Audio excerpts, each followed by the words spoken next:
Okay, hi everyone. This is the program that I wrote called Bookbinding Signatures. Very original name, I know. It'll take a single PDF and output it into multiple PDFs. So I just wanted to go through how to use the program without breaking it or your computer. Not that that should happen. And just start with the installation and some of the features later that are in there. So the project is located on SourceForge. I'll put a link to it down in the description for this video. Click on that and it'll bring you here. Once here, hit download. You'll get the installer file. Will start downloading. It takes a few seconds. So I'm not a programmer by trade. This is just something I do for fun. I made this program for myself. I know how to use the program and not break it or your computer. So follow the instructions that I've got on this video and you can't go too wrong. It's a pretty simple program, so I don't foresee any big issues with it anyway, but it isn't tested by more than just me on my computer, so just take that into account when you do use it. Alright, once it's downloaded, run the installer like you normally would. This error here is I don't pay for a developer certificate, so it's got an unknown publisher. That's why Windows is saying, oh, you sure you want to run this? Because yeah, I'm unknown. Anyway. Run anyway if you're happy, and you get the normal installer that you're all used to. Accept the license if you are happy to do that. Next, next, and install. Alright. Okay, so double click the icon and open up the program. First time you open it, you'll get this just a warning page, instruction page. Follow the instructions here. So that's the same licensing agreement that was in the installer. Hit accept if you're happy to. This error, so the first time I run the program, I haven't set a default output folder. I thought it was best to have a default to the My Documents folder, so you're not saving your documents in a random place and you can't find it, or you've got random PDFs all over the shop. That will only come up while you haven't set your own location. So, file to convert is where you want to click to open up the file with your original document.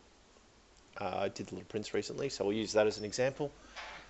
The one note on the file that you use, you have to have gutters already put into the PDF. So you'll notice here on it's an odd page, so the left hand side is slightly bigger than the right hand side for the margins, and the opposite on a even numbered page. I thought about doing this in the program, but it opens a whole lot of questions on where you want to steal that space from, and everyone will want it differently. So for the moment, make sure your PDF already has that in before you start doing it. Okay, once PDF selected, we'll set the output. We want it into the documents. I just created a temp one for this. This will do, and an output. I highly recommend only saving this in your documents folder. Otherwise you'll end up with PDF files everywhere. Just give it a name. You don't need to put PDF at the end. It will do that automatically. You can put spaces in it if you want. And select the imposition. I won't go into details on what each imposition means. I might do another video later on how to fold and different imposition types and stuff. So I've got 4-page and 8-page imposition. The 4-page is what we'll do for now because it's easy. Something to note is these printing instructions. If you follow these, you shouldn't go too wrong. This is what works on my printer, and hopefully it therefore works for everyone else. So the first time you do this, please test print onto old paper, like bad paper or cheap paper, and just make sure the signatures are coming out correct and they're not in funny orders or upside down or something like that. So for example, flip on short edge. If you don't have that selected and you've got long edge, it will, when it prints the back of each page, it'll make it upside down. So you've got to have things like this selected. These are the settings in PDF, but I'll go through that when we've produced it. So number of pages per section, I like to have 16. When it says pages per section, it's talking about number of pages from the original document that you would like in each section. So with 16 pages and 4 pages per piece of paper, then we have 4 pieces of paper per section. Right, once you're already happy with that, hit go, and there's your documents produced. So 16 sections here. So my book will have 16 sections in it, and each section will have 16 pages. That's just happened to come out at 16 and 16. And you'll note they're imposed properly. So once these are all collated and folded together in groups of 4, they'll all be in page order. A little hint, look for the 2 pages that are sequential side by side, and they should be facing each other when they're folded in, and it'll all work out nice for you. Okay, for the printing, we'll open up one of those pages again. File, print. So, for each of these, you'll need to follow the instructions that are in here.